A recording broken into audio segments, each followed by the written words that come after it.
Ja, hallo liebe Leute, willkommen beim neuen Tutorial. Ich starte mal gerade FreeCAD, Steuerung B und die Taste 0 bei mir. Ein bisschen warten. So, da haben wir FreeCAD und dann, ich möchte euch heute zeigen, ich konstruiere einen Pinsel- oder Stiftehalter und der wird voll parametrisch konstruiert und dann fangen wir damit mal an. So, wir machen eine neue Datei. Ich mache mal oben die Tastenbefehle an, dass ihr da auch alles seht, was ich für Tasten drücke. So, wir haben die neue Datei hier.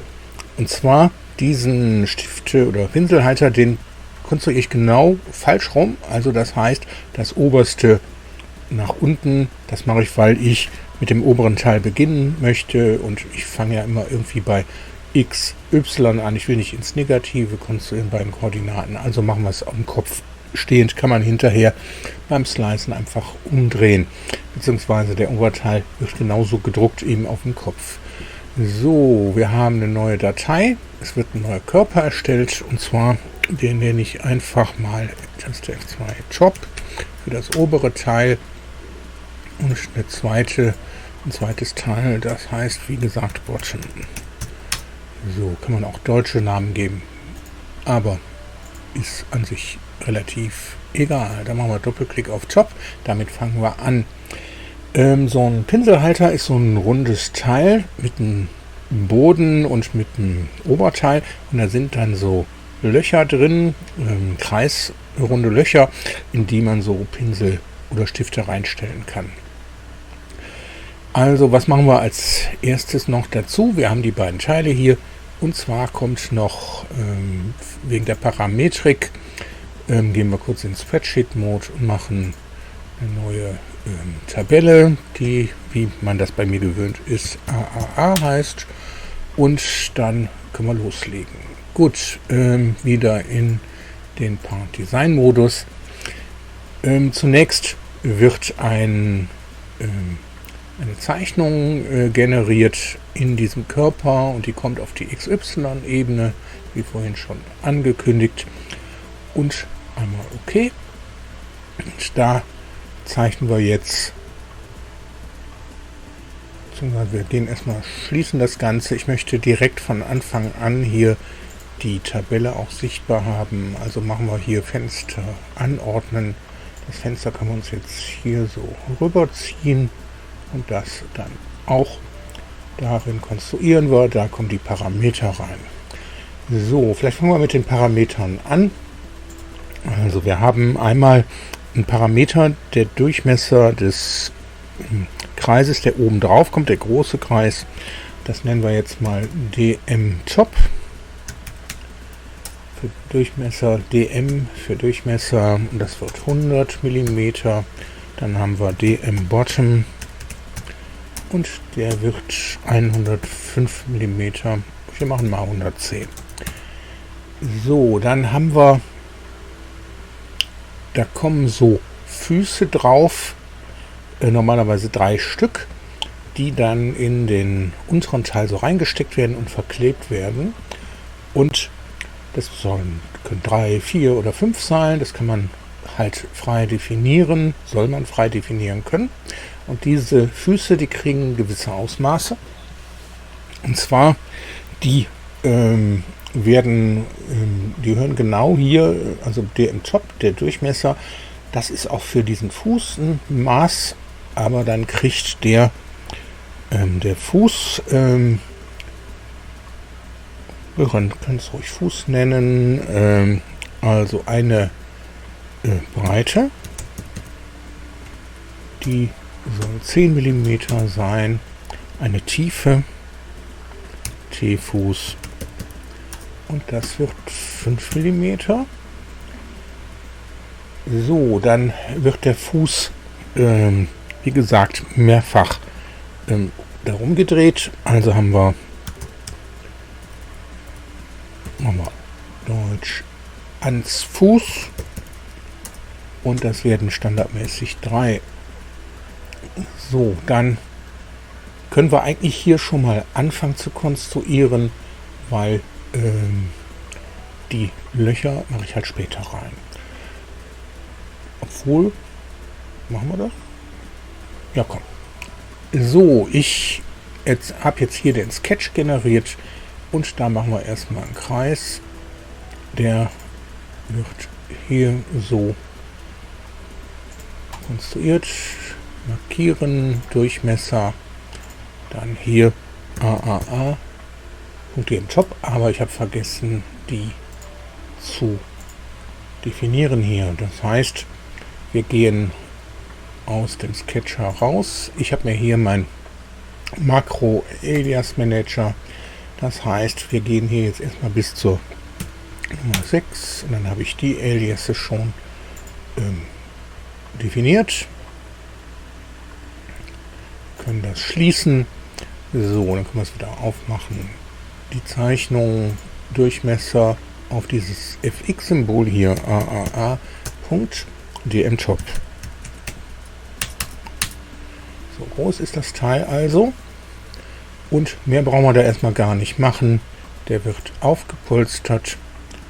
Und da haben wir ein Maß vergessen. Das machen wir jetzt fix noch hinzu. Wir machen das erstmal 10 hier. Und zwar ist das H-Top für die Höhe des oberen Teiles und H-Bottom. So, das wird 5 mm, das wird 8 mm. So, dann gehen wir wieder hier hin, machen das auf die Nummer 8 und dann können wir schon wieder schließen. So, machen wir hier weiter. Wir haben den Pad hier definiert. Doppelklick darauf. Hier nun von x AAA.HTop. Und erstes Teil fertig. So, jetzt sollen hier so Kreise reingeschnitten werden und die sollen dann mit einem polaren Muster hier so rumgedreht werden.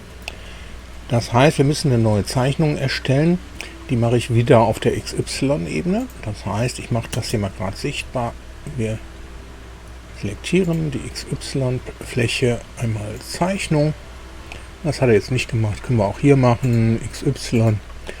So, machen wir die mal wieder unsichtbar. Und dann wird das hier einmal umgeschaltet, dass man sieht, was man zeichnet. Und da zeichnen wir jetzt einfach mehrere Kreise rein. Einmal hier und einmal auch ruhig in die Mitte. So, da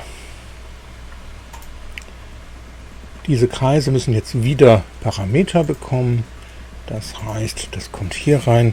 Da haben wir einmal den Durchmesser Kreis, können wir das, oder D-Loch nennen wir das. Den Durchmesser, dann machen wir DM-Loch, dann ist das auch ganz klar, worum es geht.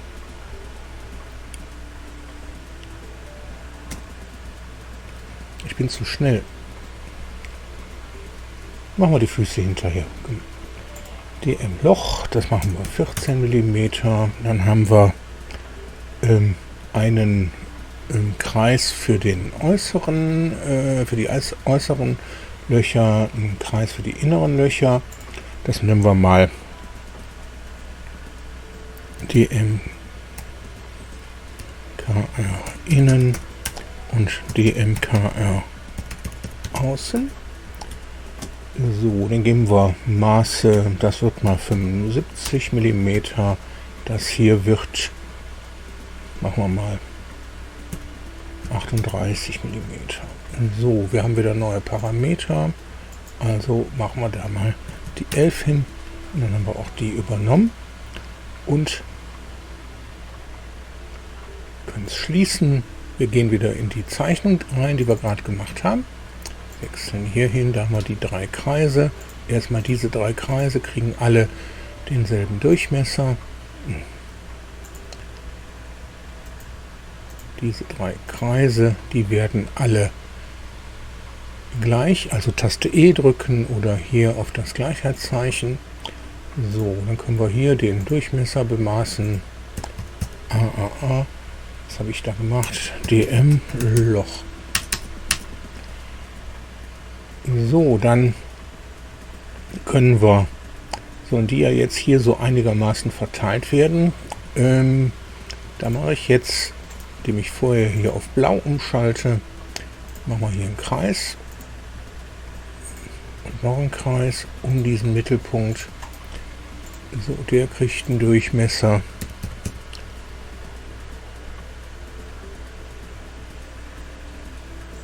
So, ich habe aber Radien dahin getippt. Ne, habe ich nicht. DMKR außen. Müssen aber hier auf das FX klicken. KR außen. Das ist der. Und den hier. AAA.DMKR innen. Der wird wahrscheinlich viel zu eng sein. Jetzt kann man hier diesen Kreis einmal da, Taste O. Mit dem genauso. Einmal da, Taste O. Ja, so falsch ist das gar nicht. So sehen die ganz schön aus. Und dann möchte ich ja jetzt gar nicht alle auf einmal da reinfräsen lassen, weil die sollen unterschiedliche Anzahl bekommen. Da machen wir gleich auch noch Parameter zu. Aber wir machen erstmal den hier und den hier. Die machen wir blau. Dann habe ich nur noch diesen hier. So, dann können wir das schließen. Und dann können wir diesen Sketch hier reinfräsen lassen mit der Funktion hier. Umgekehrt, weil ich habe es ja unten hingezeichnet. So, das Maß hier, das wird AAA. Was habe ich da gemacht? H-Top plus 1 mm, damit er auf alle Fälle durchschneidet, auch wenn ich das dicker mache. Und dann machen wir aus dem Teil hier ein polares Muster. Und können wir erstmal OK drücken. Wir müssen hier noch die Werte dafür definieren. Also, nee, habe ich nicht. Ans Fuß habe ich definiert. Da müssen wir gleich noch was mitmachen. Also ans KR1 und ans KR2. Da mache ich jetzt mal 14 und 7 und einmal neue Parameter. Da gehen wir auf 13. Schließen. So, dann machen wir das polare Pattern nochmal auf. Wechseln hier nach unten. Die Anzahl hier, die holen wir uns auch aus der Tabelle. AAA.ans KR1. So sieht das Ganze aus. Dann machen wir den zweiten Schnitt da rein. Das heißt, wir kopieren uns diese Zeichnung hier. So, dann nehmen wir hier bei beiden hier bitte ganz dringend die Häkchen raus. Einmal OK, Steuerung V. Die Zeichnung wird hier reingezogen in Top und wird, müssen wir wahrscheinlich gar nicht, die ist wahrscheinlich automatisch auf der XY-Ebene und das heißt, eigentlich müsste ich die direkt öffnen können. Wir wechseln einmal hier wieder die Ansicht, dann machen wir den hier blau und den machen wir grün und versuchen wir, ob es geht. So, den lassen wir da reinfräsen, auch umgekehrt und der kriegt auch als Maß hier die AAA.H-Job plus 1. Und nun wird der entsprechend hier mit dieser Funktion bearbeitet. Da gehen wir auch hier Anzahl AAA.ans KR2 ist das, genau. So, dann kommt noch ein letzter Kreis da rein. Die Zeichnung kann ich jetzt kopieren, muss ich aber eigentlich gar nicht. Das heißt, die mache ich eben frisch. Wir beenden diese Funktion hier und machen eine neue Zeichnung auf die XY-Ebene. Einmal OK. Wieder hier das zurückstellen. Auf grün, auf weiß hier wechseln. Und dann zeichnen wir den letzten Kreis hier rein. Der kriegt wiederum den Durchmesser AAA.dm Loch. Den muss ich ja nicht multiplizieren. Das heißt, die Zeichnung wird jetzt auch da rein gefräst, umgekehrt wählen und Maß AAA.Hardjob plus 1. So, dann ist der untere Teil soweit fertig. Jetzt müssen die Füße da dran konstruiert werden. So, da haben wir ja hier diese Maße B-Fuß und T-Fuß. Damit wir jetzt sehen, was das bedeutet. Die möchte ich gern hier oben drauf zeichnen, weil die sollen die Höhe von 100 bekommen, aber eben von der Oberseite. Und deshalb müssen wir eine Datum Plane hier rein konstruieren. Die Datum Plane, die wird hier von dieser XY-Ebene hier abhängig, also einmal die selektieren, Datum Plane, dann ist das hier selektiert und dann kriegt die hier einen Abstand in Z die Richtung, und zwar AAA.Hardjob. So, die können wir unsichtbar machen. Auf die wird die neue Zeichnung generiert und das machen wir hier oben hin. Da zeichnen wir zunächst einmal einen, wie machen wir das am besten? Ich würde sagen, wir zeichnen ein Rechteck ein. Das kommt da so hin. Und das Rechteck wird einmal der und der zu dieser symmetrisch. Das Origin können wir mal wieder ausblenden. So, dann das hier, das wird blau. Und das Maß hier, das wird das AAA. Wie hatte ich das genannt? Da oben haben wir das T-Fuß. Das sind die 5. Und das Maß hier, das wird dieses AAA.B-Fuß.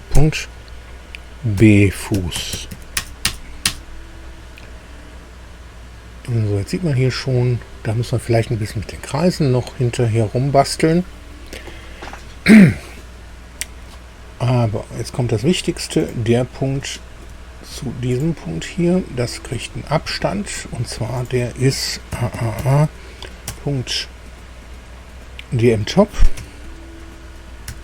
geteilt durch 2, weil ich brauche den Radius. So, das kann man aber so machen, das passt. So, das wird aber so nicht gedruckt, deswegen habe ich den ja blau gemacht. Da kommt jetzt noch ein Kreisbogen drauf. Der kriegt den Mittelpunkt hier und geht von diesem da zu diesem da. Und muss man gerade mal schauen, warum. Wir haben das Maß habe ich doch eigentlich bemaßt gehabt. Na, gucken wir noch mal das Maß zu dem Maß hier. Das wird die AAA.dm-Top durch 2.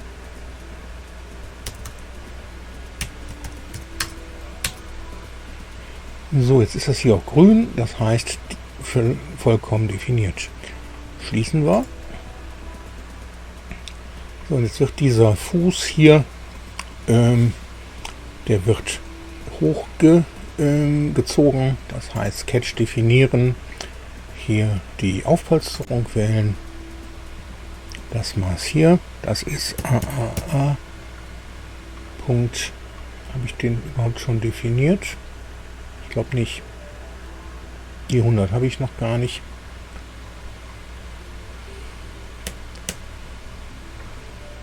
Machen wir gleich. Also erstmal schon mal definieren. Dann kommt hier noch ein Parameter rein. H Fuß. Ich dachte, den hätte ich definiert. Ne. H Fuß. Das wird auch 100 mm. Also wieder hier hin. das zu 15 ändern. OK drücken. Ich glaube, ich habe... Ah doch, da ist er. Okay. Einmal zu viel gewartet. Na komm.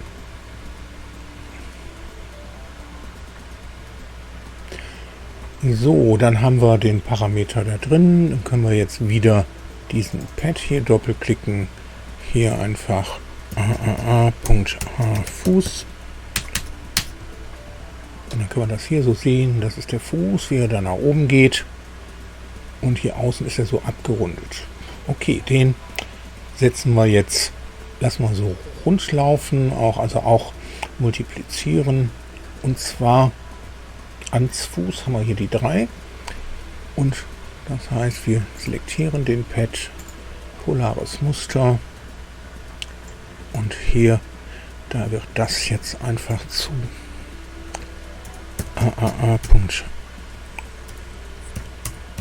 ans Fuß. Und dann haben wir 3 Stück. Okay, kann man so lassen und schließen das Ganze. Beziehungsweise brauche ich gar nicht. Der obere Teil ist soweit fertig. Dann soll jetzt der untere Teil konstruiert werden. Der kommt hier oben drauf und der wird eben, da müssen wir uns mal gerade das anschauen. Habe ich das überhaupt schon definiert? Noch nicht alles. T-Fuß, Ansfuß, H-Top, H-Bottom. So dick wird das Ding. Durchmesser Loch. 18.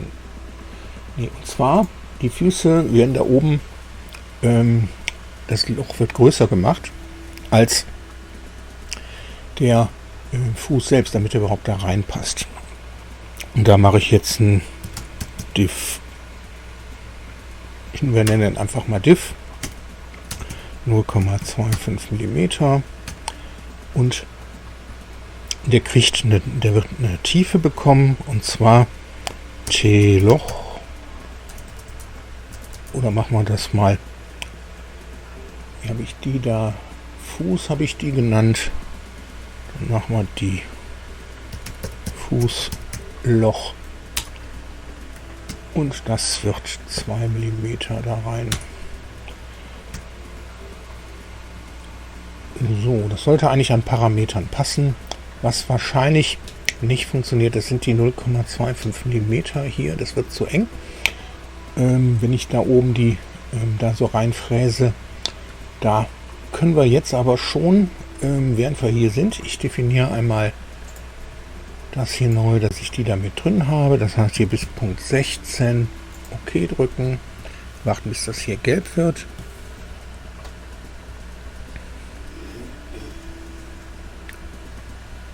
Jo, haben wir es gelb und dann können wir es schließen.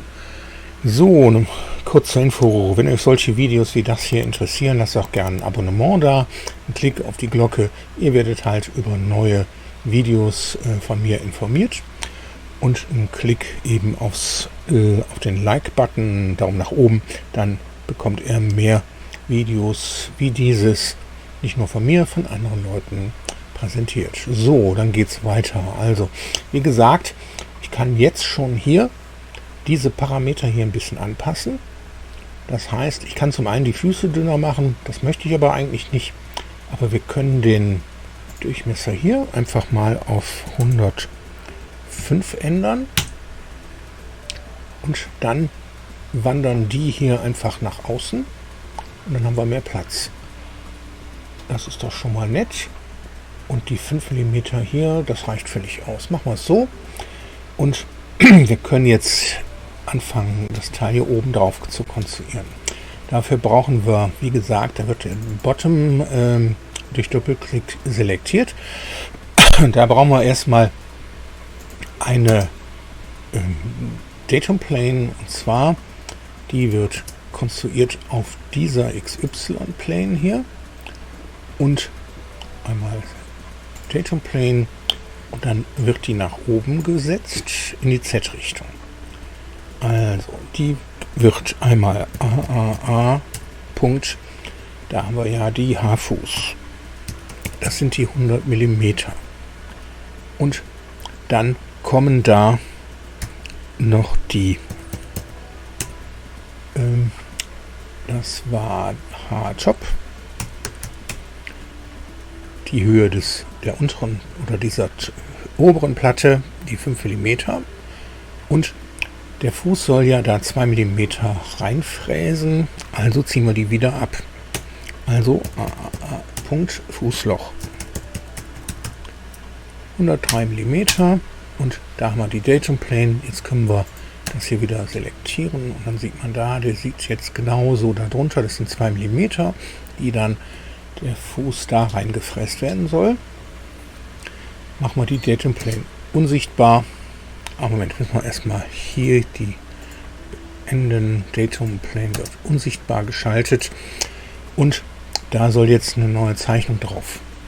Ich bin ein bisschen faul, deswegen, die erste können wir so machen, da brauchen wir nicht faul sein, also die wird selektiert, die Datum Plane, und einmal eine neue Zeichnung da drauf. Das gibt einen Kreis, so darum, und der kriegt jetzt hier ein Maß, Durchmesser, und zwar ist das AAA Punkt, wo habe ich es? Den Bottom, genau, Durchmesser Bottom, das ist der hier. So groß wird der also, können wir schließen. Der wird nun aufgepolstert mit der Funktion hier, geht nach oben, ist richtig, und das ist AAA.H Bottom. Das sind die 8 mm.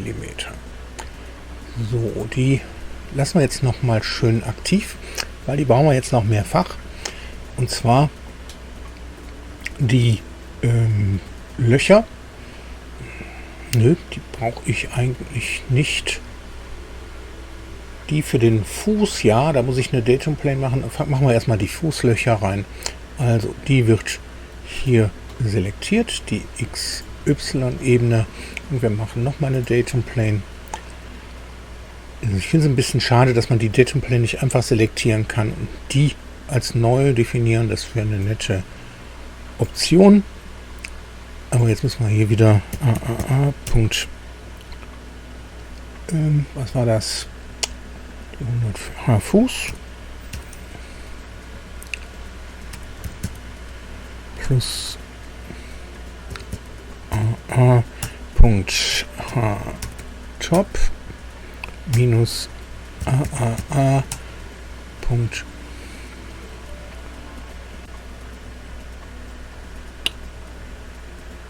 Fußloch.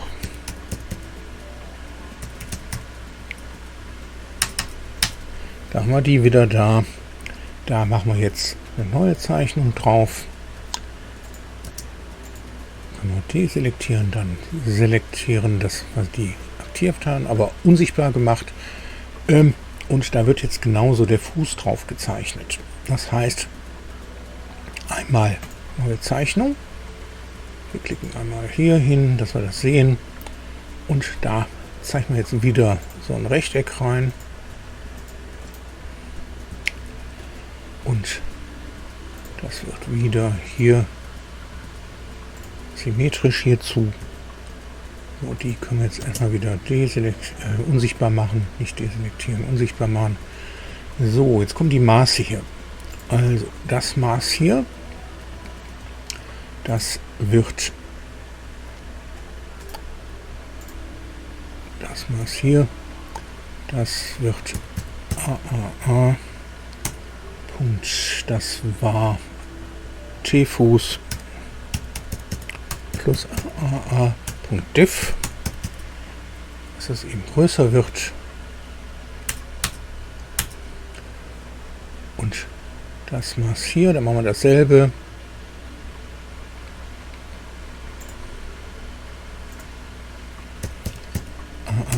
Punkt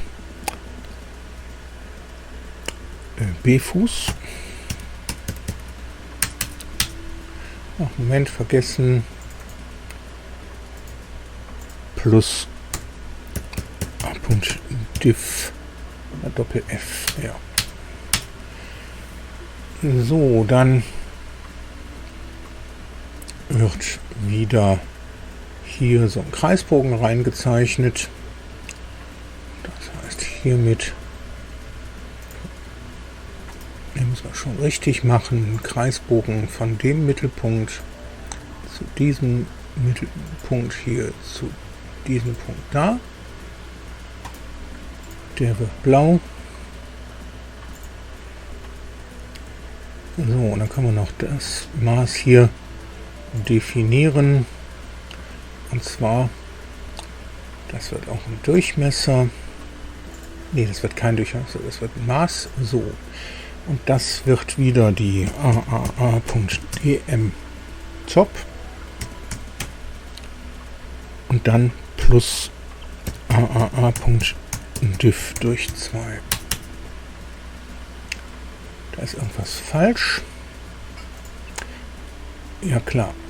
Und zwar, das muss durch 2 geteilt werden.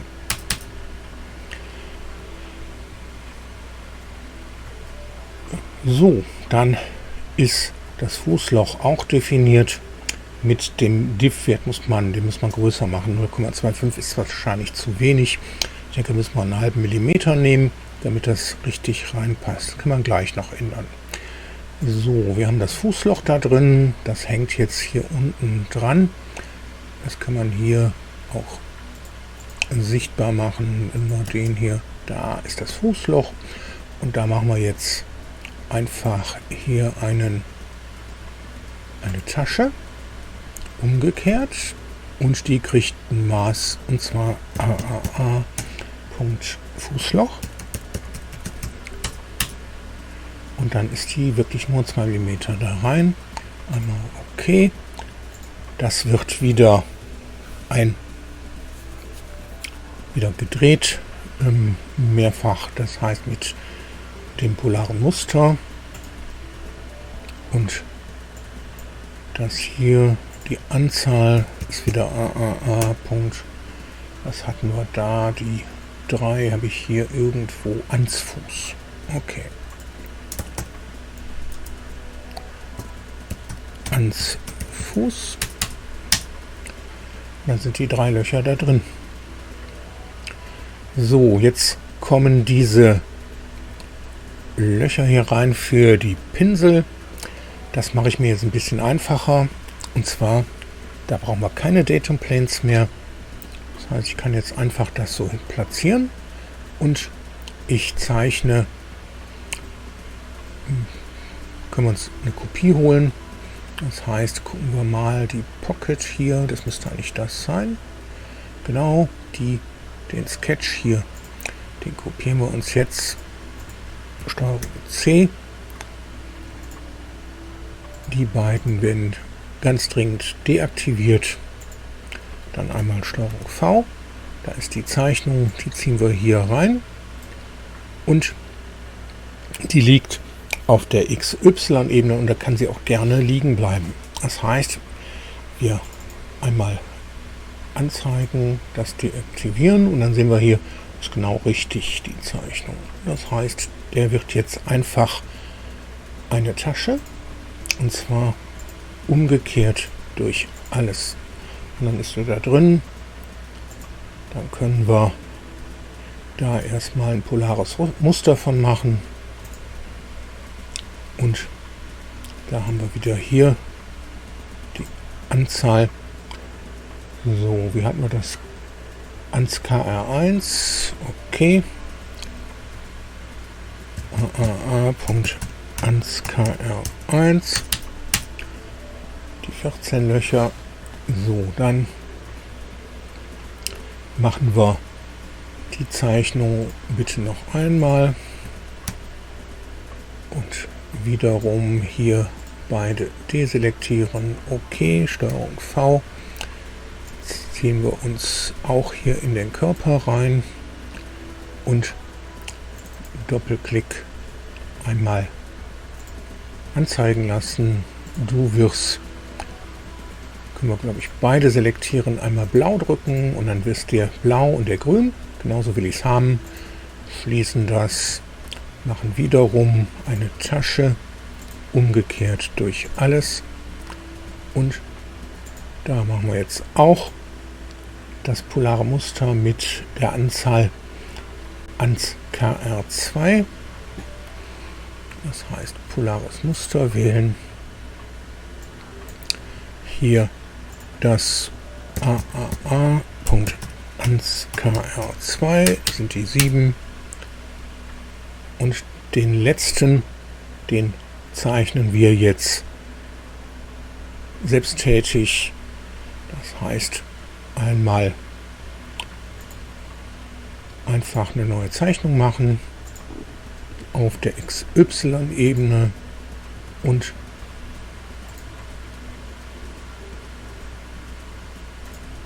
das war der Mittelpunkt.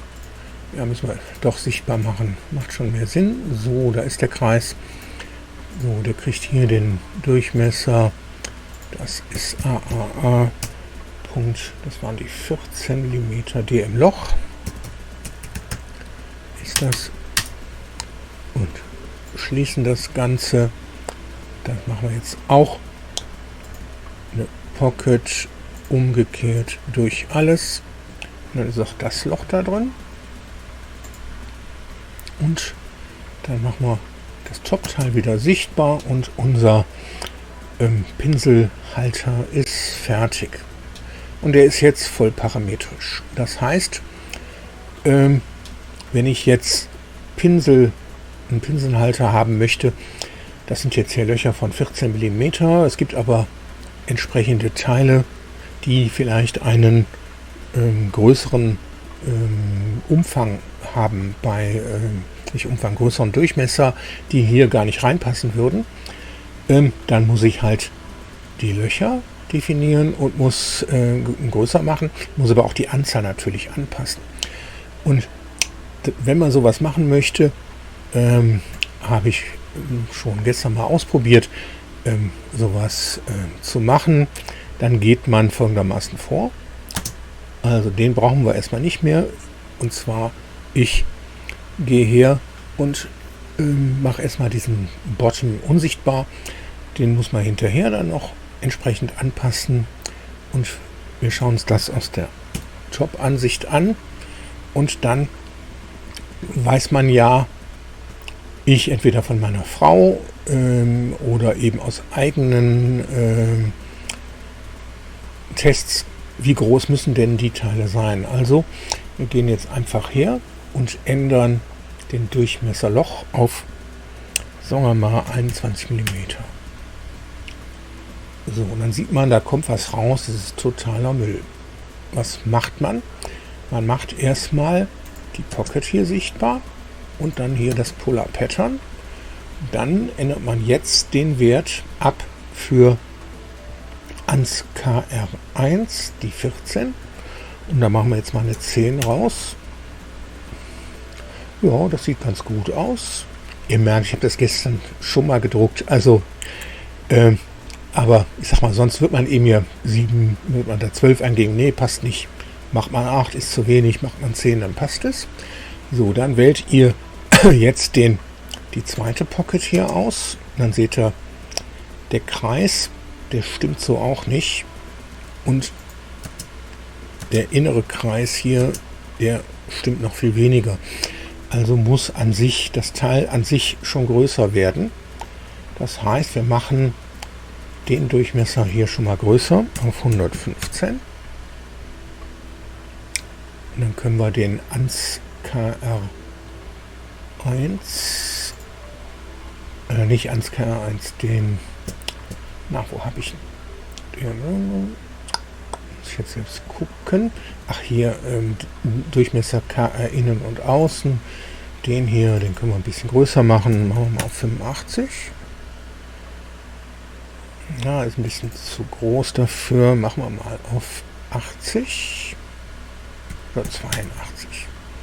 Man kann es immer noch ändern. So, dann haben wir jetzt das ist die Pocket 1, mit der möchte ich ja weitermachen und mit der dieser Polar Pattern hier. Warum machen wir nicht hier bei der Anzahl hier auch genau die Hälfte? Ja, das sieht gut aus, aber da kriege ich den inneren Kreis nicht nochmal rein, will ich aber gerne haben. Also muss man das noch größer machen. Dann machen wir hier eine 120 raus und machen jetzt die MKR außen 95. Das ist zu groß. 90. Jo. Und die MKR innen hier, den machen wir mal auf 40. 45. Ja, das wird schon passen. Und dann machen wir jetzt die Pocket 2 noch dazu.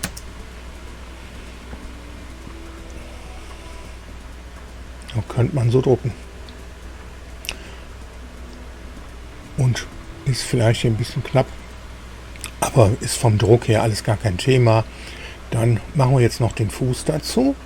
Gucken uns an, wie sieht denn der Fuß aus. Der ist eigentlich zu groß. Also müssen wir den hier 125 machen. Und dann können wir mit den Parametern hier auch nochmal außen 95. Der ist zu viel. 93, machen wir mal 93. Jo, das passt. Und dann können wir den hier auch noch ein bisschen größer machen. Auf 47. Können wir sogar 48 nehmen. So sieht das doch ganz gut aus. Dann schließen wir das. Beziehungsweise ich mache das auch noch, das polare Pattern, mache den Bottom dazu an. Der Bottom ist natürlich jetzt hier viel zu klein. Der Durchmesser, der muss ein bisschen überstehen. Den machen wir 130.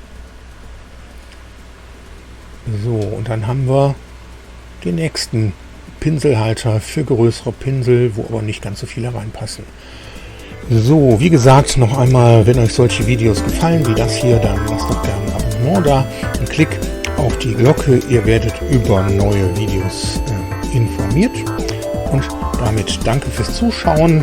Ich hoffe, das hilft euch weiter bei eurer Arbeit mit FreeCAD und bringt euch auch auf Ideen, was man mit FreeCAD so alles konstruieren kann. Vielleicht könnt ihr so auch, wenn ihr einen 3D-Drucker habt, für eure Frau was Nettes drucken, wo die dann sagt, kauft den noch einen Drucker. Okay, dann danke fürs Zuschauen und bis zum nächsten Mal. Tschüss!